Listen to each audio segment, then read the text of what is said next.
It is time. Mask up. Roger. Light them up.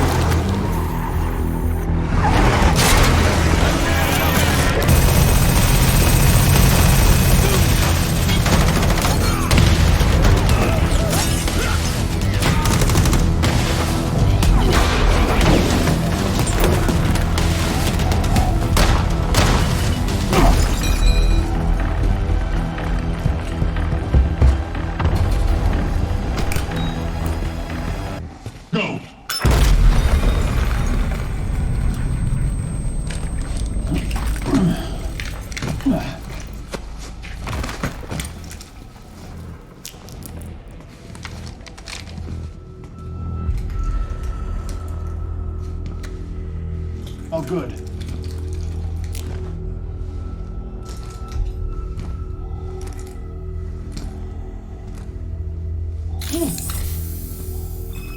Room's clean. Oh, they're actually real. They're actually here.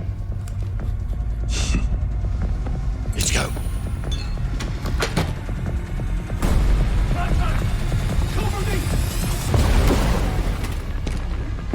Boss, we gotta go! It's the cops! Here they come! Put them down. Roger.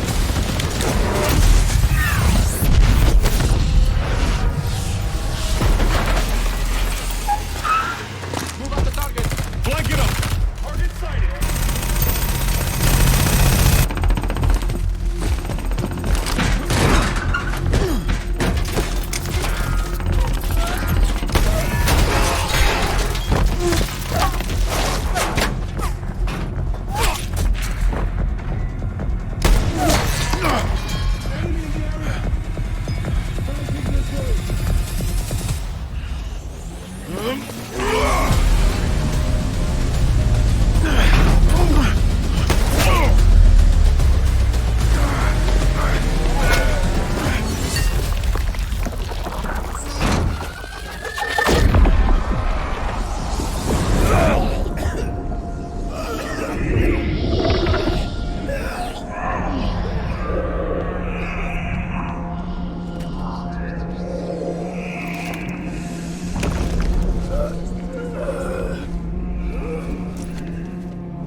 Looks like we have a weapon.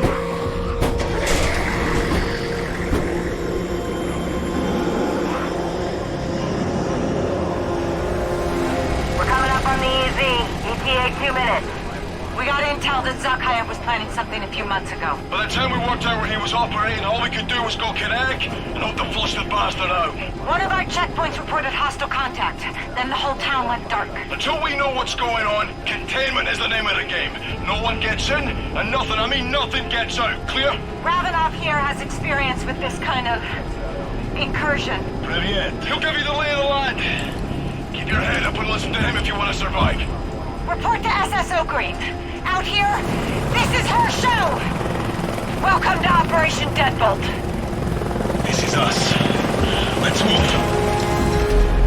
That cutscene was genuinely one of the greatest looking cutscenes we've seen for so many years. There's so much to break down, so let's get straight into it, starting with where it ended, where we can see that 50 years on from Black Ops Cold War, Captain Sergei Ravenov is still alive, which is absolutely insane to see. The fact this is all happening with Modern Warfare characters is just blowing my mind. But some other characters have not survived 50 years on, and we have to break down and explain the premise of what's going on in this cutscene for those that are confused. This zombies mode is going to be set between the events of Modern Warfare 1 and Modern Warfare 2, where a mercenary group called Terminus Outcomes have stolen the last known quantities of Ethereum and want to weaponize it. As we see in the cutscene, that's exactly what they come across. They find 4 heavily decomposed bodies sitting around a table, and these aren't just any ordinary bodies, as these are sadly the bodies from the members of Requiem, specifically Weaver. As we can see, this body here is rotted and decayed, but it has an eye patch on. It has the same facial hair as well as the head of hair.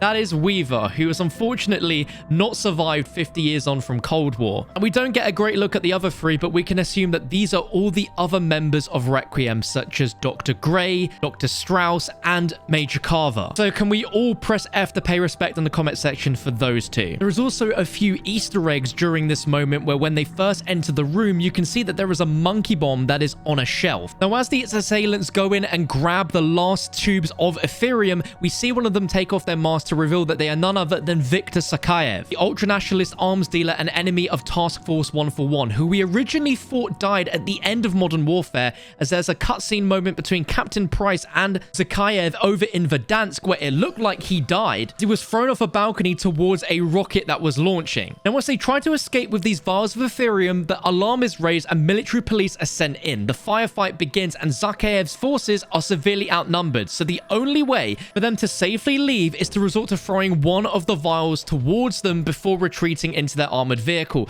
This explodes and instantly covers a purple fog spreading around the streets, transforming both the living and the dead into zombies. And just seeing this take place in the Modern Warfare universe and this all being tied towards the Treyarch Dark Ether story, it is just mind-blowing. Following on from this, we have a helicopter that descends onto the area of the outbreak as we have Kate Laswell and Soap brief an unseen operator, which is us, the players, for a mission that is codenamed Operation Deadbolt, who are being sent in to contain the incursion, but also stop Terminus Outcomes from harvesting resources to further weaponize the Ethereum. As we mentioned before, accompanying us is Captain Sergei Ravenov from Black Ops Cold War, which is extremely exciting. Now, for the storyline, Operation Deadbolt was created in the aftermath of the outbreak events that were happening during Cold War, with Kate Laswell given the job of prepping the plan, but placing a brand new character called Selma Green on the ground as the de facto commander of the operation. So when the team arrives at this exclusion zone with Soap and Ravenov, a few weeks have elapsed since the events shown in this first part of the trailer. Now, as a member of the team, your operator will be joining the other multinational operators to counter the threat posed by this exclusion zone. And gameplay-wise, we know we're facing off against a greater quantity of undead than ever before, as members of Operation Deadbolt will embark on difficult and multi-stage tasks as Soap and company attempt to stop Zakhaev